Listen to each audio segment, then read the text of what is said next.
രാഹുൽ, നമ്മൾ ഈ പറഞ്ഞ ഒരു റിസോർട്ട് ഉടമകളുണ്ടല്ലോ, അവരുമായി ബന്ധപ്പെടാനായിട്ടുണ്ടോ? അവര് നൽകുന്ന ഒരു വിശദീകരണം എന്താണ്?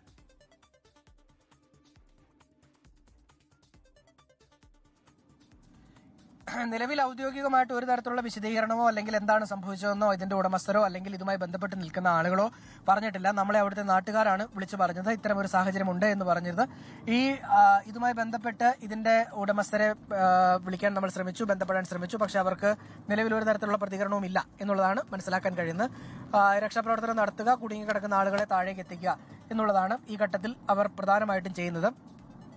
ഇതിന് ലൈസൻസ് ഉൾപ്പെടെയുള്ള കാര്യങ്ങൾ, ഇത്തരം ഒരു സാഹസിക വിനോദ ഉപാധി നടത്തുന്നതിന് വേണ്ടിയുള്ള ശ്രമം, ലൈസൻസ് അവിടെ ഉണ്ടായിരുന്നോ എന്നുള്ള കാര്യത്തിൽ ഒരു സംശയം നാട്ടുകാർ പ്രകടിപ്പിക്കുന്നുണ്ട്. പലതരത്തിലുള്ള എതിർപ്പുകൾ മറികടന്നുകൊണ്ടാണ് ഇത്തരമൊരു സംവിധാനത്തിൽ അവിടെ പ്രവർത്തനം ആരംഭിച്ചത് എന്നുള്ള കാര്യം കൂടി ഈ ഘട്ടത്തിൽ നമുക്ക് മനസ്സിലാക്കാൻ കഴിയുന്നുണ്ട്. ഇത് വലിയ തരത്തിൽ പ്രചാരം കൊടുത്തിട്ടുള്ള ഒരു പദ്ധതി കൂടിയാണ്. കാരണം വിവിധ രാഷ്ട്രീയ പാർട്ടികളുടെ നേതാക്കൾ ഉൾപ്പെടെ എത്തി, അതായത് എല്ലാ പാർട്ടികളിലെ നേതാക്കളെ ഉൾപ്പെടെ വിളിച്ചു വരുത്തി നടത്തിയ വലിയൊരു ഉദ്ഘാടന മാംഗം തന്നെ അവിടെ നടത്തിയാണ് ഈ ഒരു പ്രസ്ഥാനം അല്ലെങ്കിൽ ഈ ഒരു സംരംഭം പ്രവർത്തനം തുടങ്ങിയത്.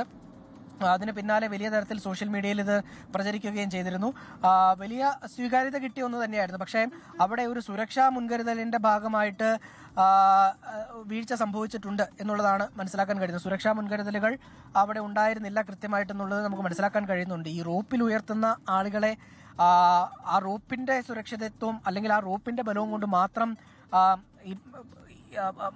നോക്കിയാൽ പോരാ എന്നുള്ളത് ഈ ഘട്ടത്തിൽ തന്നെ അവർക്ക് ബോധ്യമാകുന്നതായിരിക്കാം. അങ്ങനെ ആയിരുന്നില്ല വേണ്ടത്.